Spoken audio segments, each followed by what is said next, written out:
জীবনে কোনো সময় শুনি নাই মানুষ এই শীতকালে ভোর 6টার সময় খেলা রাখে, তাও আবার ফুটবল। এমন ঠান্ডার ভিতরে এই কম্বলের লগে বিচ্ছেদ কইরা বের হয়ে গেলাম খেলার উদ্দেশ্যে। পোলাপাইনের কি পরিমাণ টাকা থাকলে এমন সময় টাকা খরচ কইরা যায় ফুটবল খেলতে। আমার ছোট ভাইরা কোনো একটা কিছু প্ল্যান করে লেলে ওইটা করবেই। এলা আমি বাসায় থাকি আর বাইরে থাকি, জানিয়ে থাকি আমার নগদ তুলে নিয়ে আইবো, ওর সাথে নিয়ে যাইবই। তো এত কিছু থেকে বুঝতেই পারতেছেন আমার ছোট ভাইগুলা পোলা তো নয়, যেন আগুনের গোলা। দেখতে দেখতে আয়া পড়লাম গ্যারেজের সামনে আয়া দিয়ে গ্যারেজের ভিতর পাখিগুলা কি আরামসে ঘুমাইতেছে। তো আমি গ্যারেজের ছেলেপেলেরে ঘুম ভাঙায়া অবশেষে আমি ঢুকে গেলাম ভিতরে। ভিতরে যে আমার গাড়িটা বের করতেছি, কারণ রাত্রেবেলা আমি গাড়ি ওদের গ্যারেজে ঢুকিয়ে দেই যদি কোনো জায়গায় যাই। এটা আমার গ্যারেজ না, আমার গ্যারেজ হলো অন্যটা। যখন আমি সকাল সকাল বের হই তখন তা এই গ্যারেজে আমার গাড়ি রাখা হয়। তো হ্যালো গাইস, আমি জাহিদুল ইসলাম। আপনারা যদি আমার পেজে নতুন হয়ে থাকেন তো অবশ্যই একটি ফলো দিয়ে দিবেন।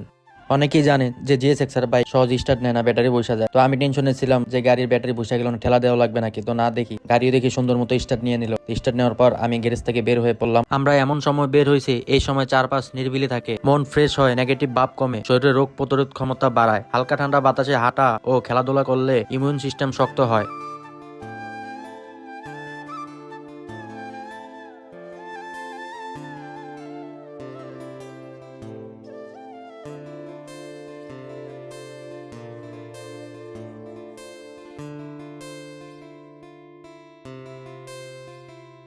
তো বলতে বলতে আমরা প্রায় এসে পড়লাম আমাদের মাঠে, যেটার নাম হচ্ছে UHFC।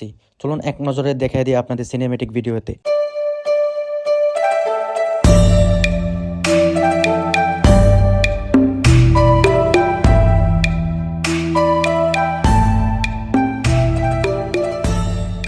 তো কথা এটা না, কথা হইলো যেটা আমরা যে অপোনেন্ট টিমের সাথে খেলবো, ওই অপোনেন্ট টিম এখনো মাঠে আসে নাই, আমরা এর আগেই আইসা বসে রয়েছি। এইসব টার্ফের নিয়ম হচ্ছে আপনি যে টাইমে বুকিং দিবেন ওই টাইম অনুযায়ী আপনার নির্দিষ্ট টাইম যতটুকু থাকবে ততটুকু টাইমই দেওয়া হবে, এর বেশি আপনাদের টাইম দেওয়া হবে না। তো গাইজ, আজকের মতো ভিডিওটি এখানেই শেষ। আর অবশ্যই যদি ব্লগটি ভালো লাগে তো অবশ্যই লাইক, কমেন্ট এবং আমার পেজটিতে ফলো দিয়ে দেবেন।